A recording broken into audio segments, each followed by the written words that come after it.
Introduction: The power of less. What if I told you that the most powerful people in the room aren't always the ones who speak the loudest? That true strength doesn't come from dominating a conversation, but from deeply understanding it. In a world addicted to noise, where talking is often mistaken for influence, and volume is confused with value, there lies a quiet truth that most overlook. The greatest communicators speak less and understand more. Welcome to How to Speak Less, Understand More, a journey not just into better communication, but into deep transformation. This isn't a book about staying silent. It's about speaking with purpose. It's about listening with your whole heart. It's about learning to use your voice not to impress, but to impact. It's for the overthinkers, the interrupters, the people pleasers, and even the introverts who stay silent out of fear. It's for anyone who's ever walked away from a conversation wishing they'd said less, but understood more. This is not just a guide, it's a wake-up call. It will challenge you to unlearn everything you thought made you a good communicator and rebuild your presence from a place of awareness, clarity, and quiet confidence. Chapter 1. The Noise Within: Why We Speak More Than We Should. Have you ever walked away from a conversation feeling like you were heard, but not understood? Or worse, like you talked a lot, but said nothing that truly mattered? You're not alone. We live in a world addicted to noise, from endless scrolling on social media to back meetings, from rapid-fire texts to surface-level conversations. We've been conditioned to believe that speaking more means we're being productive, smart, or valuable. But here's a powerful truth. Communication isn't about how much you say. It's about how deeply you connect. Let that sink in. In the chaos of our daily lives, we've developed a reflex to fill every silence with words. We fear silence. We think it signals ignorance, awkwardness, or weakness. But what if silence is not a void, but a vessel, a powerful space where understanding can breathe and truth can rise? You see, many of us speak not to express, but to escape. We talk over others because we fear being wrong. We dominate conversations because we're afraid of being invisible. We interrupt not because we're rude, but because we're anxious to be validated. And we ramble, not because we have more to say, but because we're not even sure what we truly feel. The noise within is real. It's made up of insecurity, ego, fear, and the desperate need to be seen. And the louder it gets inside, the louder we try to be outside. Let me tell you a story. There was once a young executive named Jordan. Bright, ambitious, and full of ideas. In meetings, Jordan was always the first to speak, the loudest in the room, always pitching ideas, always interrupting. At first, it worked. People noticed him. He rose fast. But over time, something changed. He began to feel isolated. His team started withholding feedback. His relationships at work felt transactional. And in one critical meeting, a project collapsed because Jordan failed to hear a warning that had been raised. Softly, cautiously, and completely ignored. When he finally paused to reflect, Jordan realized he had built a career on talking, but not on listening. He had been heard, yes, but never understood. And worse, he had never truly understood others. This story is not unique. It plays out every day in homes, boardrooms, classrooms, even in friendships. We overtalk and underconnect. We seek to impress, not to empathize. We speak to win, not to understand. And here's where it all begins to shift. Understanding more starts by speaking less. It begins when we turn down the noise within, when we choose not to fill every silence, but to honor it. When we realize that listening is not waiting for your turn to speak, but opening yourself to receive the full message, spoken and unspoken. Speaking less is not about muting yourself. It's about mastering yourself. It's about letting go of the need to dominate and embracing the power of being present. Because when we're truly present, people feel it. They feel safe. And when people feel safe, they open up. They tell you the truth. They share their fears, their hopes, their honest thoughts. That's where real connection begins. In this chapter, this moment, I want to challenge you to rethink everything you believe about speaking. Think about your last conversation. Were you truly listening, or were you preparing your next sentence, trying to sound smart, rehearsing your rebuttal, or mentally elsewhere? Were you speaking from your ego or from empathy? The truth is, in today's world, speaking less is a radical act. It's counter-cultural. It takes courage, because it's not just about holding your tongue. It's about reshaping your mindset. It's about knowing that you don't need to prove your worth with volume. You prove it through value. And sometimes, silence is the most valuable thing you can offer. Here's something remarkable. Studies show that the most influential leaders, the most trusted friends, the most loved partners, they're not the ones who say the most. They're the ones who listen best. Why? Because listening signals respect. It signals care. It says, you matter. Your words matter. I am here with you. So today, I invite you to start small. The next time you're in a conversation, pause before you speak. Ask yourself, am I adding clarity or just adding noise? Can I listen longer? Can I ask a better question instead of giving a fast answer? You don't need to dominate the room to be powerful. You don't need to have the last word to be wise.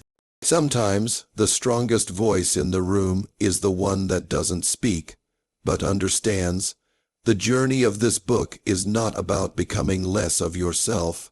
It's about becoming more aware of yourself, more in tune, more intentional, more connected. Because in the end, the deepest understanding doesn't come from speaking more. It comes from learning to be still, to observe, to feel, and to fully engage in the sacred space of human connection. So let's begin this journey together. Let's step into a new kind of power, the quiet kind, the wise kind, the kind that changes, lives not with volume, but with presence. It all starts here. It all starts now. Welcome to Chapter 1, The Noise Within. Let's quiet it and rediscover what it truly means to understand. Let me know when you're ready for Chapter 2, The Superpower of Silence, and I'll expand that next. Chapter 2, The Superpower of Silence. Silence. The very word can make people uncomfortable. In a conversation, a pause longer than 3 seconds often triggers anxiety. We scramble to fill it. We talk over it. We apologize for it. But what if I told you that silence is not empty, that it's full of power, presence, and possibility? You see, silence is misunderstood. It's often seen as weakness, as retreat, as uncertainty. But in truth, silence is strength under control. It's clarity in the noise. It's confidence without the need for validation. The ability to be silent in a noisy world is not just rare, it's transformational. There's a reason why some of the world's greatest thinkers, leaders, and sages were people of few words, not because they didn't have ideas, but because they understood the weight of words. They knew that when you speak with intention, people listen with attention. But when you speak constantly, your voice becomes part of the background noise. Think of silence as the white space in a painting. It's not just empty, it's essential. It gives form to the colors. It gives breath to the message. Without silence, there's no contrast, no pause for reflection, no room for depth. Let me tell you a story. In Japan, there's a concept called ma, a powerful word that describes the pause between things. It exists in music, in speech, in art. The idea is that the space between the notes is just as important as the notes themselves. Without the pause, there is no rhythm. Without the silence, there is no music. A friend of mine, Aisha, once told me about a moment that changed her forever. She was in the middle of a heated meeting, being challenged, even attacked, in front of her team. Everyone expected her to retaliate, to defend herself, to fight back with force. But instead, she paused, she breathed. She sat in complete silence for 7 seconds. In those 7 seconds, the energy in the room shifted. People leaned in, the aggressor stopped. And when she finally spoke, she did so slowly, with clarity and compassion. She disarmed the room, not with words, but with presence. That's when she learned that silence was her superpower, because silence does something that words often can't. It forces people to think. It invites others to fill the space with truth. It allows emotions to settle. It opens a door, not just for others, but for yourself, to reflect, to ground, to choose your response with intention. We often confuse fast talk with intelligence, but speed is not wisdom. Power is not in how quickly you speak, but in how thoughtfully you choose your words. Some of the most life-changing things are said after a moment of silence. I'm here for you. I understand. I was wrong. These are not loud statements. But they are powerful because they emerge from a place of reflection, not reaction. In your relationships, silence can save you from regret. Think of the times you blurted something out in anger, only to wish you could take it back. Now imagine if you had paused, even for 5 seconds. That space, those 5 seconds, could have changed the outcome entirely. That's the superpower of silence. It gives you time to respond instead of react. It creates a moment of clarity in the emotional storm. In business, leaders who harness silence often lead with greater influence. Steve Jobs was known for long pauses before answering questions. It wasn't a tactic. It was who he was. He thought deeply. He didn't speak to impress. He spoke to impact, and that made people hang on every word. Why? Because when silence speaks first, every word that follows carries more weight. Now, I want you to think about your own life.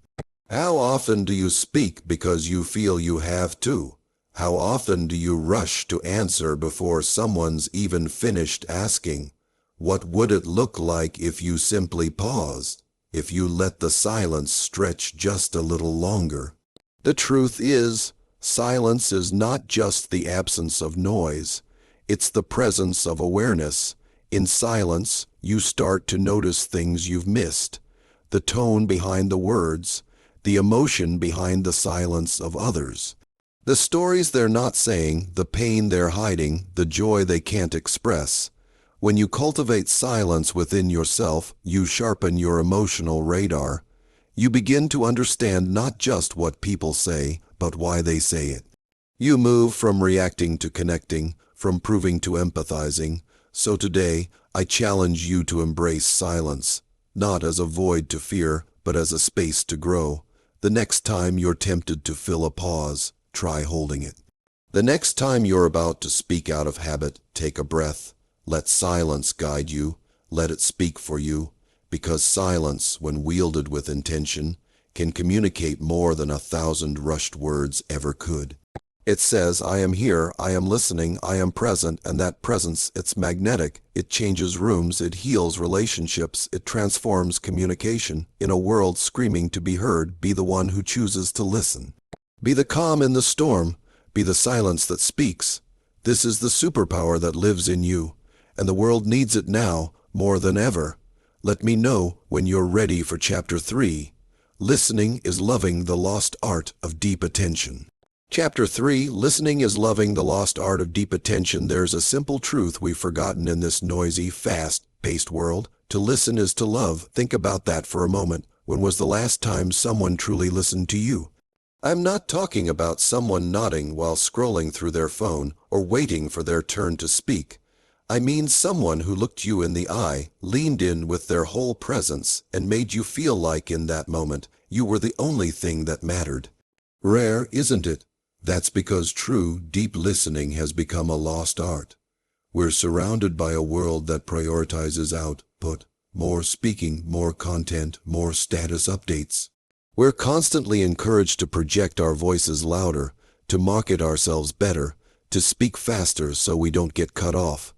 But in that rush, we've lost something sacred, the ability to simply be present for another person. To hold space, to receive their words, not just with our ears, but with our hearts. Listening isn't passive. It's not a background activity. It is one of the most active, loving, and powerful things you can do for another human being. Because when you truly listen, you're saying, I see you, I hear you, you matter. Let me tell you a story. A few years ago, I met a woman named Maria. She worked as a volunteer in a crisis shelter. She wasn't a therapist or a counselor. She didn't have formal training in psychology, but she had something that made her unforgettable to everyone she met. She knew how to listen. Maria would sit with women who had lost everything: safety, dignity, sometimes even hope. And she wouldn't offer advice or try to fix them. She would simply listen, not just with her ears, but with her eyes, her posture, her breath. She made people feel heard in a way they hadn't felt in years. I asked her once, "How do you do it? How do you know what to say?" She smiled and said, "I don't always say anything. I just listen, because most people aren't looking for answers. They're looking for understanding." That hit me hard. We so often rush to fill the silence, to fix someone's pain, to offer solutions. But sometimes the greatest gift you can give someone is your attention. Because in a world where everyone's talking, to not talk, to listen, is revolutionary. But why is it so hard? The truth is, we're distracted. Even when we're face to face, we're rarely fully present. Our minds are cluttered with to-do lists, worries, judgments, comparisons. We listen just enough to respond, but not enough to understand. We hear the words, but miss the message. And sometimes we avoid listening deeply because it forces us to feel. It requires vulnerability. To truly listen, you have to step into someone else's world, even if it's painful or uncomfortable.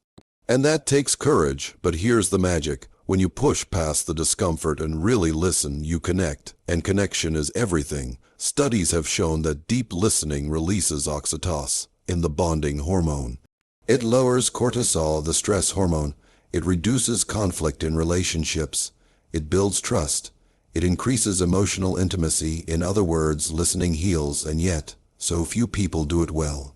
That means if you can learn this one skill, if you can train yourself to slow down, to be present, to truly hear, you will stand out in your relationships, in your career, in your leadership, in your life. Because people don't remember what you said nearly as much as they remember how you made them feel. And when you listen deeply, you make people feel loved. Let me ask you this: how would your marriage change if you listened without trying to fix? How would your friendships deepen if you paid attention without judgment? How would your team at work grow if they felt heard, not just managed? Listening is not about being quiet while someone else talks. It's about being with them in that moment, with your attention, with your curiosity, with your empathy. So here's a simple challenge for you. In your next conversation, do 3 things. Put everything else away: phones, distractions, your agenda. Be curious. Don't assume you already know. Ask questions. Listen with your whole self. Eye contact, body language, stillness, and most importantly, resist the urge to interrupt or offer advice. Just be present. It might feel unnatural at first. You might feel impatient. But with practice, you'll start to notice something powerful. People will open up. They'll trust you. They'll be drawn to you. Why? Because you're giving them what so few people do: your full, undivided attention. That, my friend, is love in action. Listening is not just a tool for better communication. It's a doorway to deeper relationships, wiser decisions, and a more peaceful heart. Because when you listen to others, you also begin to listen to yourself, to your truth, to your inner knowing. So speak less, listen more, and in doing so, love deeper. Because in the end, the people who change the world aren't always the loudest. They're the ones who understand. Let me know when you're ready for Chapter 4, Beyond Words, Reading Between the Lines. Chapter 4, Beyond Words, Reading Between the Lines. Communication isn't just about what's said. In fact, some of the most important messages we ever receive aren't spoken at all. They're hidden in glances, hesitations, tone, posture, silence. In this chapter, we dive into the space beyond words, the place where true understanding begins. Have you ever had a conversation where someone said they were fine, but everything about them screamed they were not? Maybe it was the way they looked down when they said it, or the flatness in their tone. Maybe it was how they forced a smile, or how quickly they changed the subject. Deep down, you knew they weren't okay. You just felt it, that feeling. That instinct isn't magic. It's your innate ability to read between the lines, to hear what wasn't said. We all have this ability. The problem is, most of us have forgotten how to use it. We've become so obsessed with words, tweets, texts, emails, speeches, arguments, that we overlook the deeper truth happening underneath the conversation. But here's the secret: words are only the surface of communication. Studies show that up to 93% of communication is nonverbal. Tone, body language, facial expressions, and pauses. That means that if you're only listening to what people say, you're missing most of what they're actually telling you. Let me tell you a story. I once worked with a leader named Malik. He was brilliant, sharp, articulate, and respected, but his team was disengaged, turnover was high. In meetings, people said little. On paper, everything looked fine. But there was something beneath the surface, an unspoken tension no one addressed. One day, Malik brought in a new team member named Claire. She was quiet but deeply observant. In her first month, she didn't try to change anything. She simply paid attention, not just to what people said, but to how they said it, who avoided eye contact, who hesitated when asked a question, who always agreed but looked unsure. Claire saw what no one else did: fear. The team wasn't lazy or incompetent. They were afraid to speak up, to make mistakes, to challenge ideas. Malik had never raised his voice, but his perfectionism and constant urgency created an invisible wall. He didn't need to say, "Don't fail." His tone and reactions already said it for him. When Claire gently brought this to Malik's attention, he was shocked. "But I never said that," he replied. "You didn't have to," she said. They felt it. That moment was a turning point. Malik began to pay attention, not just to what his team said, but to what they showed. Over time, trust was rebuilt. Silence became safe again, and performance soared, not because of new policies, but because of new awareness. This is the power of reading between the lines. You see, real understanding happens beneath the words. It's in the long pause before someone answers. It's in the tension in their shoulders when they say, "I'm fine." It's in the quick change of subject when something hits too close to home. It takes practice to tune into this level of awareness. But once you learn how, it will transform your relationships. At home, at work, with friends, with strangers. So how do you do it? First, slow down. When we rush, we miss details. We stay in our heads instead of noticing what's unfolding in front of us. Slowing down allows us to observe more, feel more, and notice the subtle shifts in energy that carry meaning. Second, watch more than you speak. Let your eyes do the listening. Notice body language. Is someone leaning in or pulling away? Are their arms crossed defensively or relaxed? Do their words match their tone? Third, feel the room. Emotions are contagious. Walk into a space and ask yourself, what's the emotional temperature here? Is there tension, openness? Are people relaxed or guarded? Sometimes your body will sense things your brain hasn't processed yet. Listen to that. Fourth, ask about the silence. If someone stops mid-sentence or trails off, gently say, "What just happened there?" Or "It looked like something shifted. Do you want to talk about it?" Respectful curiosity opens doors. It tells the other person you care, not just about their words, but their well-being. Finally, reflect back what you sense. You can say things like, "I hear what you're saying, but it seems like there's something more there." Or, "You're smiling, but your eyes seem sad. How are you really doing?" These small moments of attention build trust. They create space for people to be real. They remind us all that we don't need to hide behind polite words or social scripts, that someone sees us and cares enough to ask. Because here's the truth. Most people aren't waiting for advice. They're waiting for understanding. They don't need your solutions as much as they need your presence. When you learn to read between the lines, you give them that gift. You become someone they can finally be real with, and that, in this world, is priceless. So, speak less, pay attention more. Don't just listen to what's said. Listen to what's meant. Listen to the hesitation. The avoidance, the pause, the unshed tears, the unspoken joy, that's where the truth lives. That's where connection begins. That's where you become not just a better communicator, but a better human being. You don't need special training. You just need a willing heart, a curious mind, and the courage to look beyond the words. Because once you learn to hear the things that go unsaid, you'll understand people in ways they've never been understood before. Let me know when you're ready for Chapter 5. Emotional Intelligence, Understanding What's Not Said. Chapter 5. Emotional Intelligence, Understanding What's Not Said. There's a kind of intelligence that can't be measured by grades, diplomas, or test scores. It doesn't show up on resumes or in job titles, but it determines how well we connect, lead, love, and live. That intelligence is emotional intelligence. And if you want to understand more by speaking less, this is your superpower. Emotional intelligence, or EQ, is the ability to recognize, understand, and manage your own emotions, while also recognizing, understanding, and influencing the emotions of others. It's not about being emotional. It's about being emotionally aware.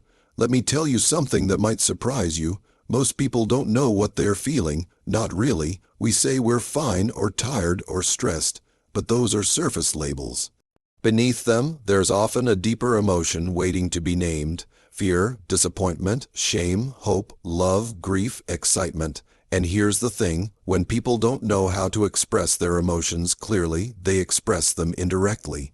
Through sarcasm, through passive aggression, through anger that masks sadness, through silence that hides hurt, through busyness that avoids vulnerability. That's why emotional intelligence is so powerful. It helps you understand what's not being said. I remember working with a manager named Devin.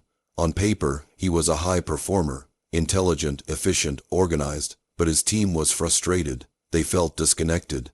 Devin couldn't understand why. "I give clear instructions," he said. "I'm professional. I don't yell. I don't micromanage." But what Devin didn't see was that his emotional blind spots were affecting the people around him. He rarely gave feedback. He avoided conflict. He dismissed people's concerns as small issues. His intentions were good, but his lack of emotional awareness made his team feel ignored, misunderstood, and undervalued. So we started with a simple exercise: emotional check-ins. Every morning, Devin took 5 minutes to check in with himself. What am I feeling today? What might be underneath that feeling? How might that show up in my conversations? Over time, something shifted. He began to notice his emotions before they boiled over. He caught himself in moments of tension. He started asking his team more thoughtful questions. Not just "what's the update?" but "how are you really doing with this?" That shift changed everything. Productivity improved, trust grew, people spoke up more. Why? Because they felt emotionally safe. That's the real gift of emotional intelligence. It creates emotional safety. And emotional safety is the foundation of every strong relationship, personal or professional. You don't need to be a therapist to practice emotional intelligence. You just need to become more present, more honest, and more human. Here's where to start. 1. Self-awareness. Before you can understand others, you need to understand yourself. Check in with your own emotions. Ask, what am I feeling right now? What triggered this feeling? Is it really about the situation, or is there something deeper? Naming your emotions reduces their power over you. It gives you choice. It helps you respond instead of react. 2. Self-regulation. When you're emotionally intelligent, you don't suppress your emotions. You manage them, you pause, you breathe, you give yourself space. You don't let one bad moment turn into a bad day or a damaged relationship. You create room between stimulus and response, and in that space, you choose the version of yourself you want to show up as. 3. Empathy. Empathy is the heartbeat of emotional intelligence. It's not about agreeing with everything someone says. It's about trying to understand why they feel the way they do. Empathy says, I may not have lived your story, but I'm here to walk with you in it. It's the most powerful connector we have. Think of someone close to you, maybe a partner, a friend, a colleague. What might they be feeling right now that they haven't said? What might they be carrying silently?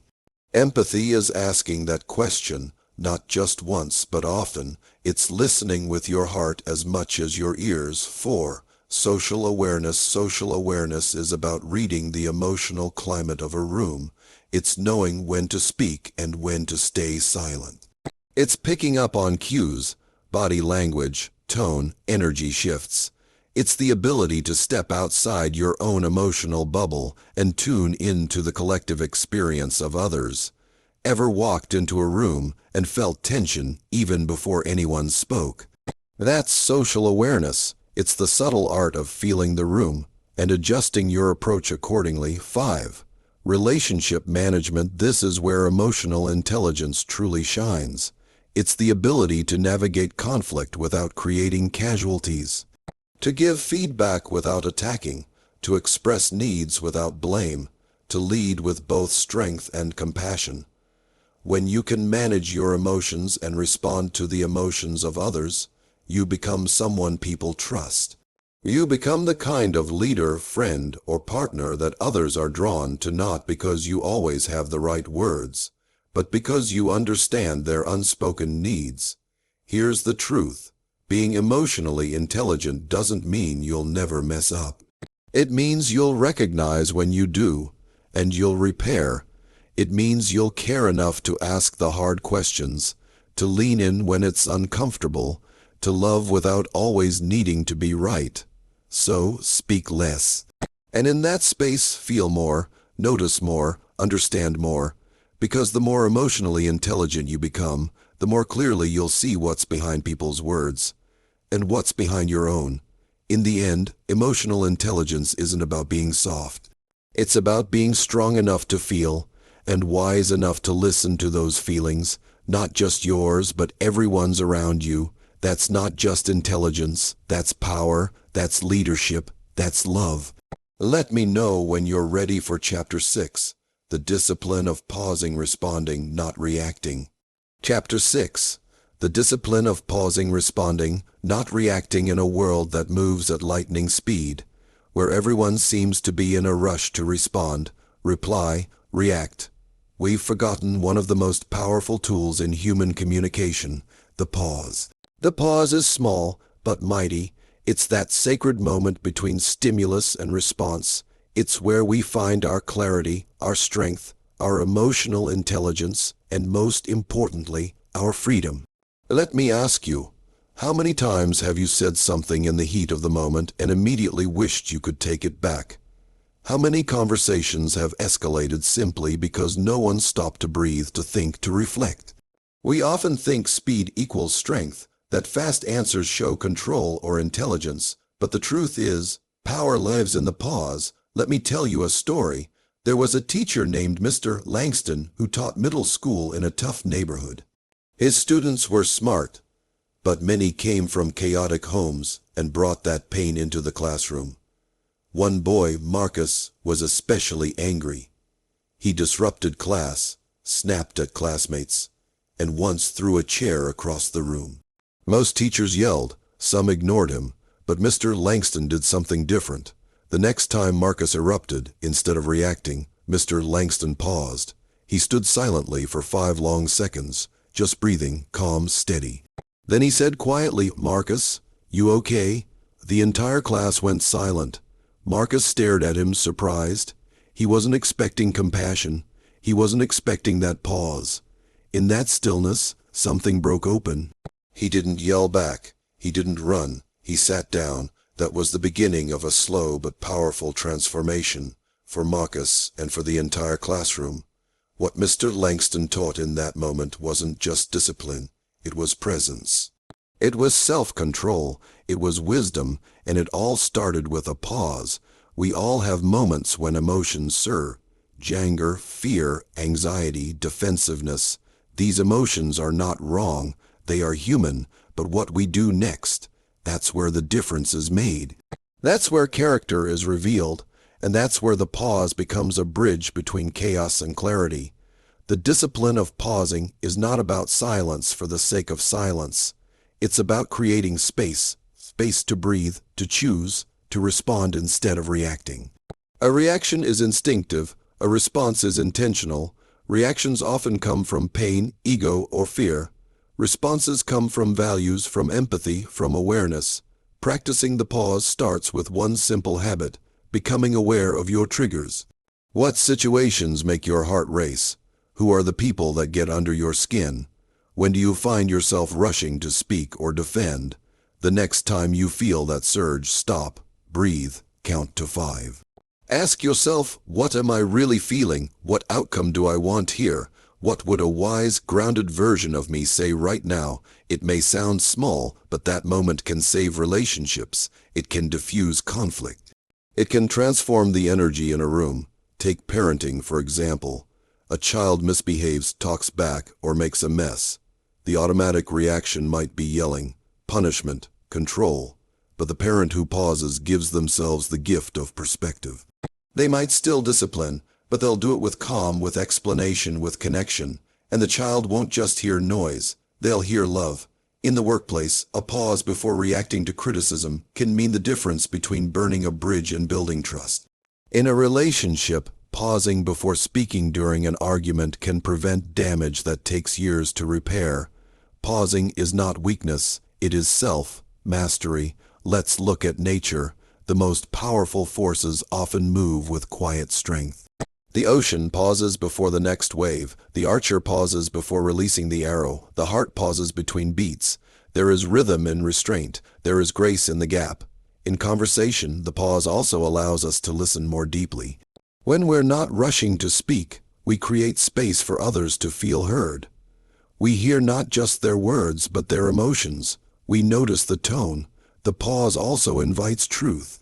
Sometimes, when you leave space in a conversation, the other person fills it with honesty they wouldn't have shared otherwise. I've seen leaders who use the pause as a tool of presence. Instead of interrupting or finishing sentences, they let silence stretch, just enough for real thought to emerge. Those leaders don't just talk, they listen people into understanding, and that's rare, that's powerful. So how can you practice the discipline of pausing in your daily life? When you feel provoked, pause. When someone challenges you, pause. When you're unsure what to say, pause. When your ego wants to win, pause. When you're about to send that angry text or email, pause. In that pause, breathe. Check in with your values. Ask, will this bring peace or just prove a point? Will this help me connect or just protect my pride? The pause gives you a chance to show up as your best self, not your reactive self. And over time, you'll notice something beautiful. Your life becomes more intentional, your words more meaningful, your presence more grounded. Because when you learn to master the pause, you don't just become a better communicator. You become a more conscious human being. A more powerful leader, a more present friend, a more loving partner. So speak less. And when you don't know what to say, don't rush. Just pause and let wisdom rise in the silence. Let me know when you're ready for Chapter 7. The Power of Presence Showing Up Fully Without Saying a Word. Chapter 7. The power of presence showing up fully without saying a word. There's a kind of communication that speaks louder than words.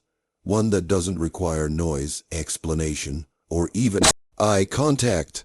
It's the kind of communication that says, I'm here, I see you, you matter. This is the power of presence. And in a world that's constantly distracted, rushed, and fragmented, presence has become one of the rarest and most powerful gifts we can give. Presence isn't just about being in the same room, it's about being in the same moment. It's the quiet strength that shows up when words fall short. It's the silent understanding that says, I may not have all the answers, but I'm not going anywhere. And when you master the art of being truly present, you don't need to say much, because your being does the talking. Think about it. Have you ever been in a conversation where someone was physically there, but mentally miles away?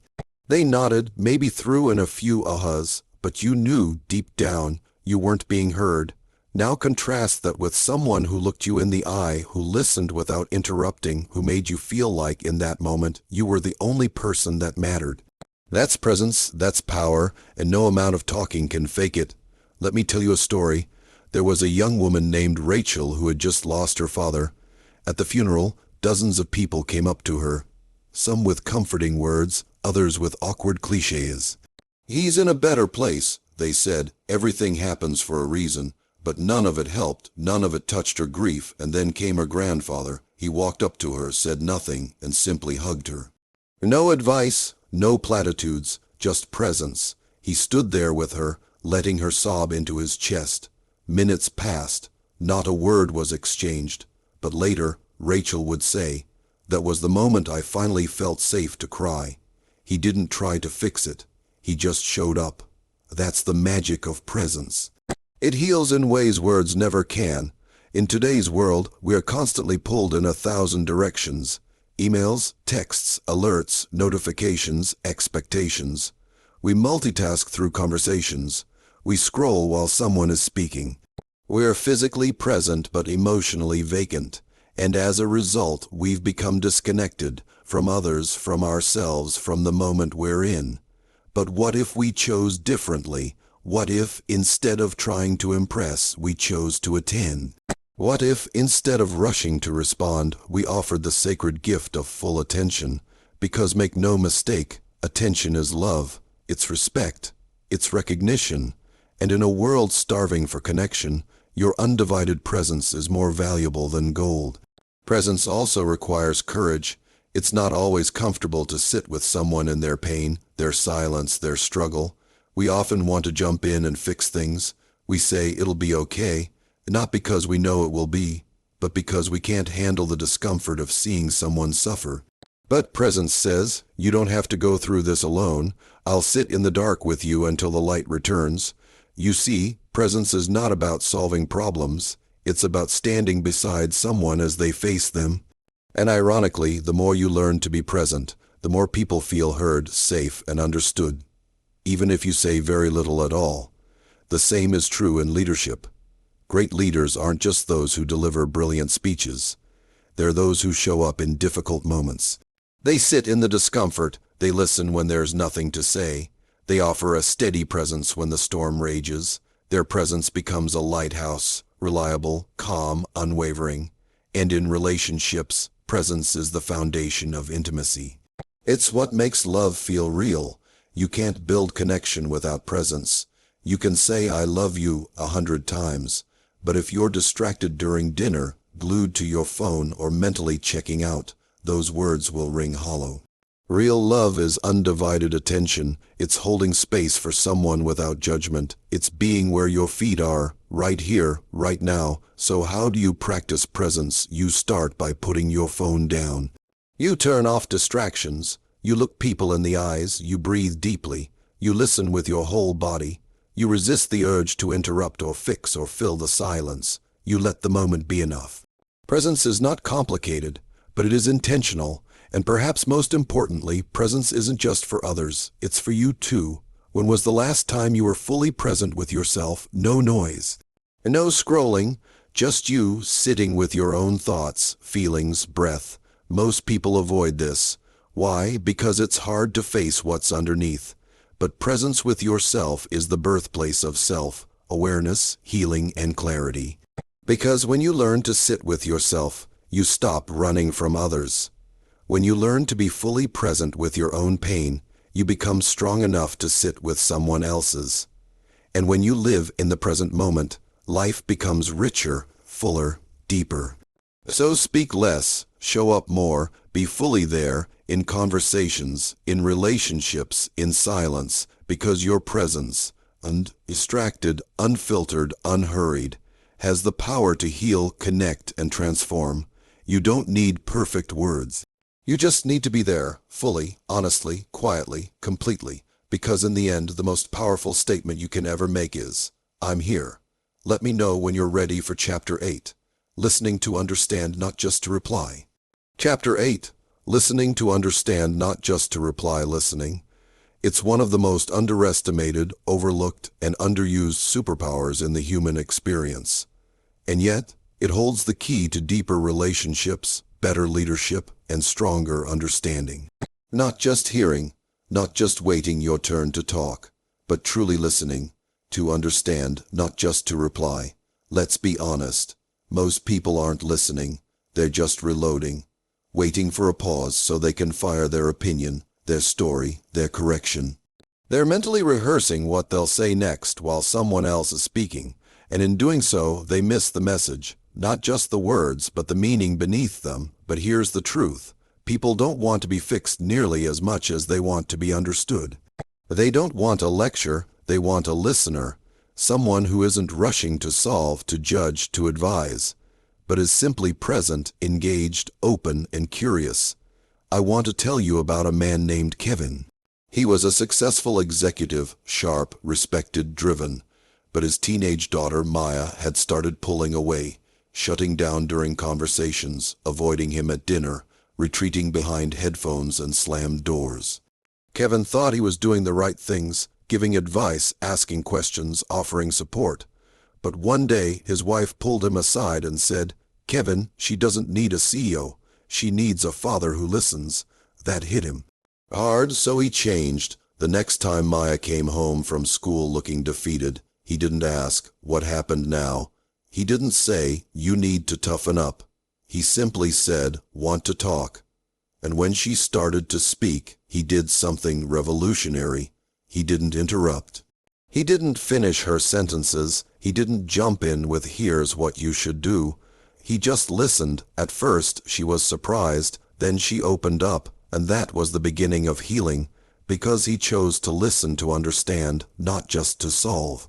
That's the kind of listening the world needs more of, listening that suspends judgment, listening that leans in, listening that says, "You matter, your story matters, your experience is valid even if it's different from mine." So how do we practice this kind of deep, connected listening? 1. Quiet the noise. Before you can hear someone else, you have to quiet your own mind. Your opinions, your assumptions, your distractions, they all create static. True listening starts with internal silence. You can't fully hear someone else if you're drowning in your own mental chatter. When you enter a conversation, set an intention. I'm here to listen, not to lead, to understand, not to win. 2. Listen with your whole body. Real listening is physical. It's in the posture, the eyes, the stillness. Lean in slightly, maintain eye contact. Nod gently, don't fidget. These subtle cues tell the speaker, "You have my full attention," because people don't just hear you, they feel whether you're present. And that feeling determines whether they open up or shut down. 3. Resist the urge to fix. One of the biggest barriers to understanding is our obsession with solutions. We hear someone struggle and immediately say, "Here's what you need to do." But most of the time, people aren't looking for a solution. They're looking for a connection. If you jump to fix, you may miss the opportunity to feel what the other person is really going through. So instead of rushing to answer, try saying, "Tell me more." That sounds really hard. How did that make you feel? These are small questions, but they open big doors. 4. Reflect and validate. One of the most powerful tools in listening is reflection. When someone finishes speaking, take a moment to paraphrase what you heard. Say, "So what I'm hearing is," or "It sounds like you're feeling." This does 2 things. First, it shows the speaker that you're actually paying attention. Second, it gives them a chance to clarify if you misunderstood, which helps you grow in empathy and accuracy. And remember, validation isn't the same as agreement. You don't have to agree with someone to make them feel seen. You just have to respect their experience. 5. Listen beyond the words. Often, the real message isn't in what's being said, it's in how it's said. It's in the pauses, the sighs, the shaky voice. It's in what's left unsaid. If someone tells you, "I'm fine," but their voice trembles and their eyes avoid yours, listen to that. If someone says, "It's no big deal," but their shoulders slump, listen to that. Listening to understand means you're attuned not just to the message, but to the heart behind it. 6. Be patient. Understanding takes time. Sometimes people need to talk in circles before they find their truth. Sometimes silence is part of the process. Let the pause hang, let the space breathe, let the person arrive at their own clarity. Don't rush them out of their story. Just stay, hold the space, be the safe place where their thoughts can unfold. Because here's the beautiful paradox. The less you speak, the more they reveal. The more you listen, the more you'll understand. Listening is an act of love. It's one of the greatest gifts we can offer in a world that is starving for connection. And when you commit to listening, not just with your ears but with your heart, you become someone others trust, someone they turn to, someone who makes people feel less alone, so speak less, listen more. And in doing so, understand deeply, because in the end, the greatest communicators aren't those who speak best, but those who listen best. Let me know when you're ready for Chapter 9. Choosing silence over noise when saying nothing says everything. Chapter 9. Choosing silence over noise when saying nothing says everything in a world obsessed with volume, with speaking louder, faster, and more often. Silence has become a radical act. We fill every pause, rush to explain ourselves, interrupt before we fully hear. And yet, some of the most powerful moments in life, moments of truth, healing, growth, and transformation, happen in the quiet. Silence is not the absence of communication. It's the essence of it. Think about it. When someone you love is hurting deeply and you don't have the right words, what do? You sit beside them, you hold their hand, you stay silent. But your silence says everything. I'm here, I care, you're not alone. That kind of silence speaks louder than 1,000 well-crafted sentences. But silence isn't just for moments of sorrow. It's a tool for clarity. It's a strategy for influence. It's a weapon of peace in the face of chaos. Too often, we feel pressured to respond immediately, to prove our intelligence, to defend our opinions, to justify our actions. But in that rush, we often speak from emotion, not intention. We say things we don't mean. We escalate what could have been resolved. We react when we should have reflected. Choosing silence means choosing powerful restraint. It means refusing to contribute to the noise just because everyone else is shouting. It's having the strength to not say the first thing that comes to your mind, and instead, letting stillness shape your next move. I remember a story of a young entrepreneur named Sam. He built a tech startup from nothing. He was passionate, intelligent, and ambitious, but impulsive. Every time there was a disagreement, he dominated the room with his voice. He thought speaking more made him the leader, but people stopped listening. Meetings became one-sided. Team morale dropped. One day, his mentor, a quiet, thoughtful woman, pulled him aside and said, "You don't need to fill every silence. Sometimes the room needs space to breathe, and sometimes your silence will invite others to rise." That hit Sam hard. But he took it to heart. At the next meeting, he listened more. He waited longer before jumping in. He allowed others to speak, even if it meant sitting through moments of awkward quiet. Slowly, the energy shifted. His team started sharing more, owning their ideas, stepping into leadership. And Sam, he discovered that by choosing silence, he created space not just for others, but for wisdom, collaboration, and trust. Silence can also be a teacher. It teaches us patience. In stillness, we learn to sit with discomfort instead of fleeing from it. We become more self-aware, more grounded. Silence is where reflection lives.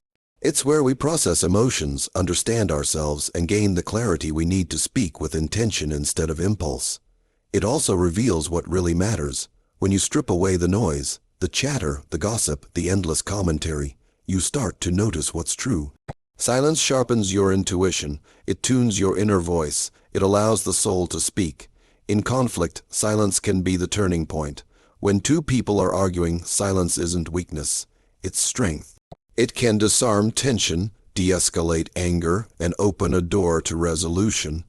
A well-timed silence says, "I'm not here to fight. I'm here to understand." And in that moment, walls begin to crumble. In relationships, silence can communicate deep presence. When you sit with someone you love in comfortable silence, that's a sign of real connection. You don't need to fill the space with noise because your being is enough. That's intimacy, that's peace. But let's be clear. Choosing silence isn't about being passive. It's not about avoiding difficult conversations or suppressing your truth. It's about being intentional, knowing when silence empowers and when words are necessary. There's a time to speak with fire, with truth, with love.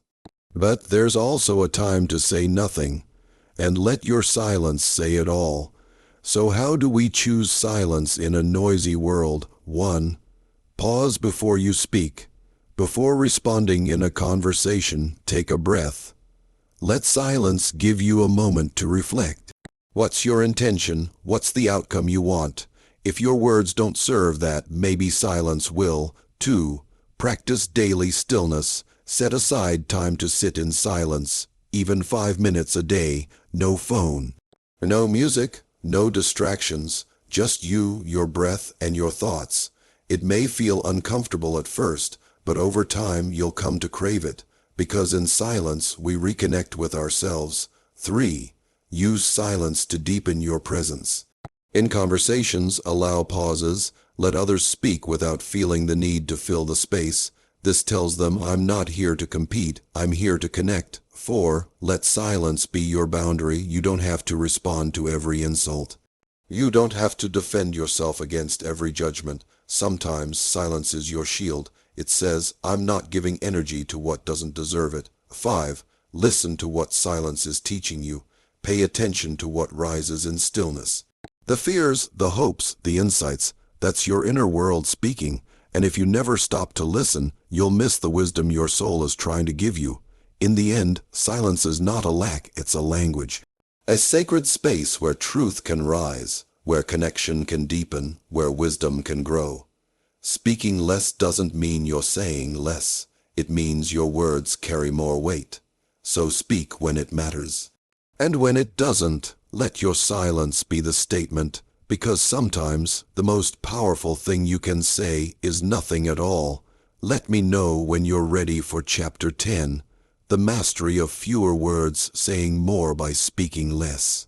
Chapter 10, The Mastery of Fewer Words, Saying More by Speaking Less. We live in a world where people equate speaking more with being more powerful, more persuasive, more important. But here's the ultimate paradox. Those who master the art of saying less actually say more. Their words hit harder, linger longer, and carry deeper impact, not because of how much they say, but because of how much they don't. There's something incredibly compelling about a person who knows when to speak and when not to. They don't talk to fill the silence. They don't waste energy on empty chatter. They speak with purpose. They speak with clarity. They speak when it matters. And because they don't talk all the time, when they do, people listen. That's what it means to master the power of fewer words. Think about the people you respect most. The mentor who offered just one sentence that shifted your entire perspective. The friend who said, I believe in you, at the exact moment you were about to give up. The teacher who delivered 5 words that stayed with you for 5 years. What made those words unforgettable wasn't their length. It was their weight. To speak less and say more, you must understand one thing. Clarity is power. When your mind is clear, your message is clear. When you speak from intention, not insecurity, your words land with strength instead of noise. This chapter is about becoming that kind of communicator. The kind whose words cut through clutter, ignite change, and move people. Not because you speak the most, but because you speak the best. Let me tell you a story. There was a young lawyer named Nia. Brilliant, articulate, and ambitious, she entered every courtroom with fire. She believed that speaking longer and louder meant victory. She'd prepare 10-minute arguments, cite every law, quote every case, but she often lost, not because she was wrong, but because her message got lost in the flood. One day, her mentor pulled her aside and said, Nia, you have a powerful voice, but if you keep using a sword like a hammer, it's wasted. Precision wins more battles than volume. That hit her, so she changed. She learned to speak less, to choose her words like a sculptor chooses each strike. Her arguments became shorter, sharper, more focused, and guess what? She started winning because now her words didn't just inform, they influenced. That's the power of fewer words. It's not about being quiet, it's about being effective. To master fewer words, you need 3 things: intention, precision, and confidence. 1. Intention. Know why you're speaking. Before you open your mouth, ask yourself, what am I trying to achieve with these words? Are you adding value, offering support, asking a question that matters, or are you speaking just to be heard? When your words come from clear intention, they gain authority. They feel grounded. They hit deeper. Because people can feel when your words come from ego and when they come from purpose. 2. Precision. Say exactly what needs to be said. Nothing more. Great communicators don't ramble, they cut through. They don't hide their message in 5 layers of explanation. They get to the heart of it. They understand that impact comes from clarity, not complexity. Practice this. Before you speak, think, can I say this in half the words? What's the core truth I want to communicate? Because every extra word dilutes the message, but every carefully chosen word amplifies it. 3. Confidence. Trust that your silence doesn't weaken you. It strengthens you. People often talk too much because they fear silence. They think if they don't keep speaking, they'll lose control of the room. But confidence is knowing your words don't need backup. It's trusting that your message will land, even if it only takes 1 sentence. When you speak with confidence, your presence does half the work. And your restraint becomes a symbol of power, not passivity. Remember, the greatest leaders, negotiators, and thinkers throughout history weren't known for how much they said, but for how well they said it. Abraham Lincoln delivered the Gettysburg Address in just over 2 minutes. Martin Luther King Jr.'s I Have a Dream speech was under 20 minutes. But those words changed the world. Why? Because every line had purpose. Every phrase had fire. Nothing was wasted. You can do the same, whether you're in a meeting, a conversation, or writing a message. Pause. Ask yourself, is this the clearest way to say what I need to say? Is this coming from confidence or from fear? Because when you learn to speak with fewer words, you give those words room to breathe. You give them space to echo, in the minds, hearts, and lives of those who hear them.